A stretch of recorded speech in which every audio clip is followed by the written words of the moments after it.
Le prophète alayhi salatu wassalam, il disait à Abu Bakr et à Omar, si vous voyez Ouais, une personne qu'il s'appelle Ouais, allez le voir et demandez-lui de demander pardon à Allah pour vous. Regardez, subhanallah.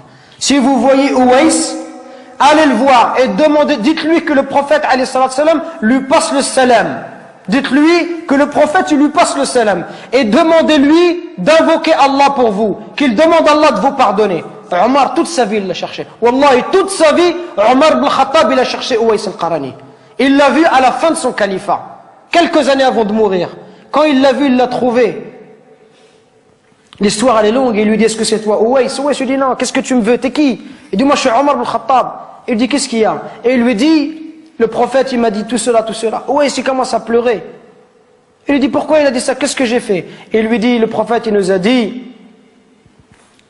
si on te voit que tu demandes pardon à Allah, et que tu avais la peste et que tu as été guéri, excepté la taille d'une pièce dans ton dos, parce que tu avais une mère et que tu as été bon envers elle. Ouais al-Qarani, à l'époque du prophète alayhi salatu wassalam, il était croyant. Il n'est pas parti voir le prophète, il ne s'est pas déplacé. Pourquoi? Parce qu'il avait une mère, il ne voulait pas l'abandonner. Il voulait rester avec sa mère, subhanallah. Regardez, il voulait rester avec sa mère, il ne voulait pas la laisser toute seule.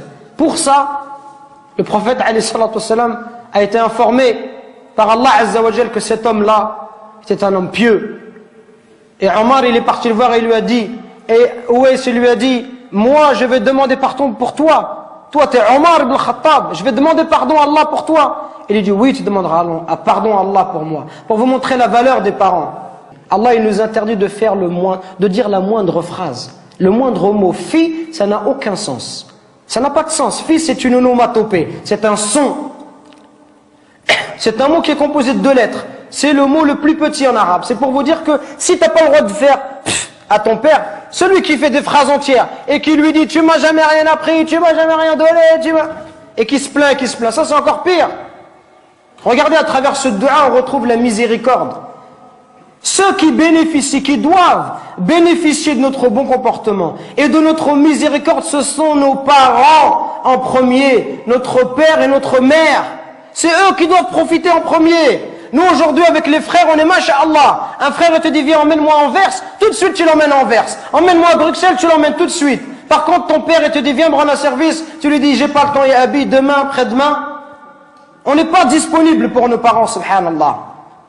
Regardez ce dua. Oh Allah, fais leur miséricorde comme ils m'ont élevé tout petit, subhanallah. Quand tu auras des enfants, tu vas comprendre, subhanallah. Quand ton fils il pleure la nuit, les parents ils dorment pas, peuvent pas dormir, subhanallah.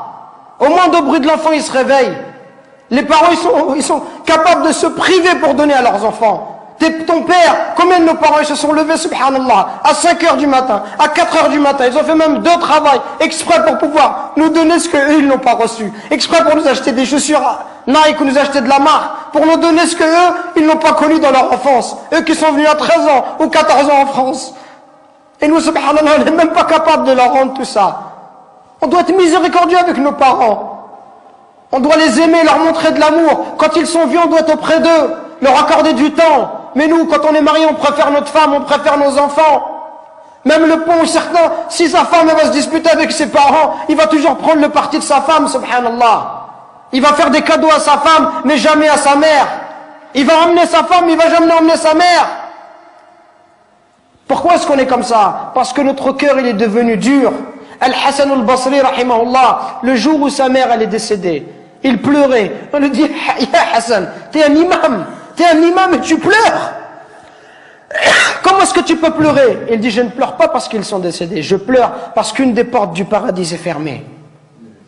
Et c'est la même chose qu'on doit se dire. Et Wallah, c'est ce que je suis en train de me dire moi-même.